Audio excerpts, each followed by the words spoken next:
अस्सलामुअलैकुम वरहमतुल्लाहि वबरकातहू। अल्लाह तबारक व तआला दे सोहणे ते मिठे नाम तो शुरू करना जिहड़ा तमाम जहानां दा मालक है। ते बेलियो ते सजणों, की हाल चाल है तुहाडा। मैं उम्मीद करना कि तुसी सारे ठीक ठाक होसो ते तकड़िया रहना, घबराउणा नहीं। ये जियो जिहा भी वक्त है ना दोस्तों, ये गुजर जाना है, परेशान नहीं होना।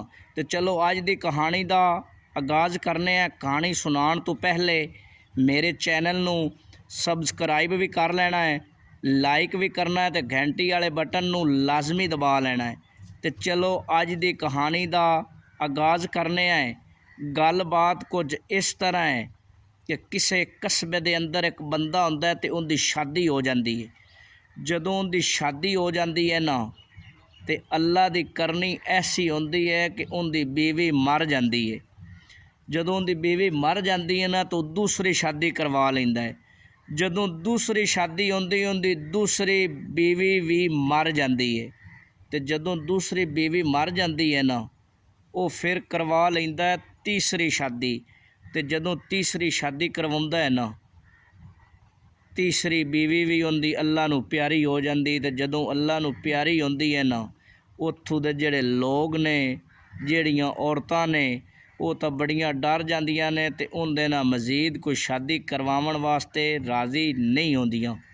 मुख्तसर करां, उस कस्बे दा ही दूसरा तो चौथा महल्ला हुंदा है।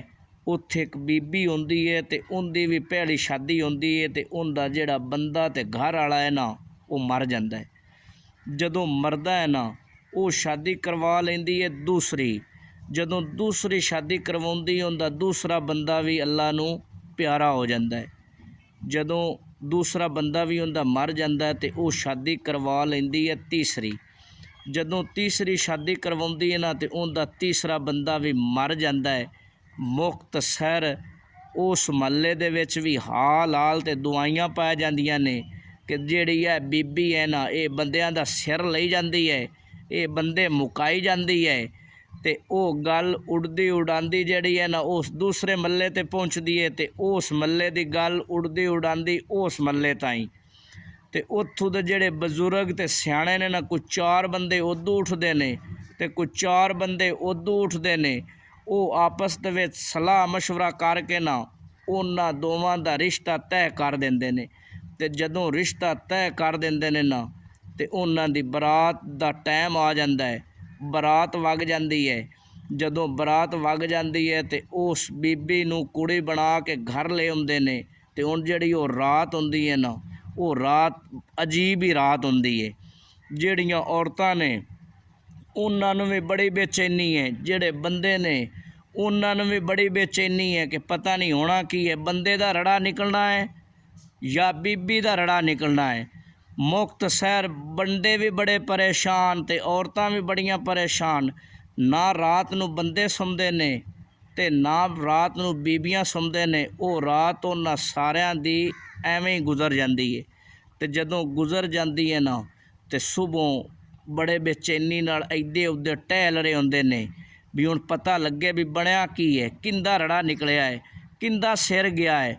मुख्तसर थोड़ी देर तो बाद उन्होंने पता चलता है ना, की पता चलता है कि वो बीबी ते जेड़ा बंदा है जिन्हां दी शादी हुई है, वो दोवें तो जिंदा ने, लेकिन जेड़ा उन्हां दा निकाह पढ़ावन वाला मौलवी आ ना, वो दुनिया छड़ के ते अल्लाह नू प्यारा हो गया है, दुनिया तो टुर गया है।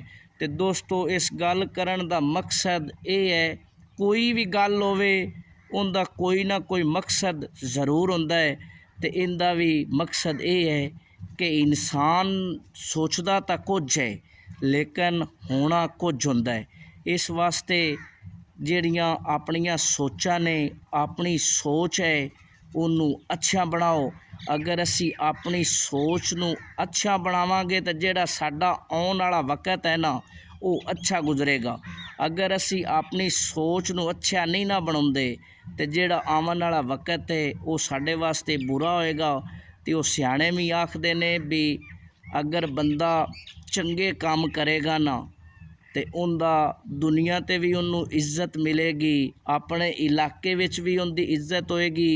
और जदों दुनिया छड़ के जावेगा ना, ਉਦੋਂ ਵੀ ਲੋਕ ਉਹਨੂੰ ਬਾਅਦ ਵਿੱਚ ਵੀ ਉਹਦਾ ਨਾਂ ਬੜਾ ਇੱਜ਼ਤ ਤੇ ਇਤਰਾਮ ਨਾਲ ਉਹਦਾ ਨਾਂ ਲਿਆ ਜਾਂਦਾ ਹੈ। ਤੇ ਇਸ ਵਾਸਤੇ ਦੋਸਤੋ ਆਪਣੀਆਂ ਸੋਚਾਂ ਨੂੰ ਬਦਲੋ, ਆਪਣੀਆਂ ਸੋਚਾਂ ਨੂੰ ਮੁਸਬਤ ਤਰੀਕੇ ਨਾਲ ਬਦਲੋ, ਮੁਸਬਤ ਬਣਾਓ, ਨਾ ਕਿ ਮਨਫੀ। ਅੱਲਾਹ ਤਾਲਾ ਮੇਰੇ ਸਾਰੇ ਬੇਲੀਆਂ ਤੇ ਸਜਣਾ ਨੂੰ ਖੁਸ਼ ਰੱਖੇ। ਅੱਲਾ ਨਿਗਹਿਬਾਨ।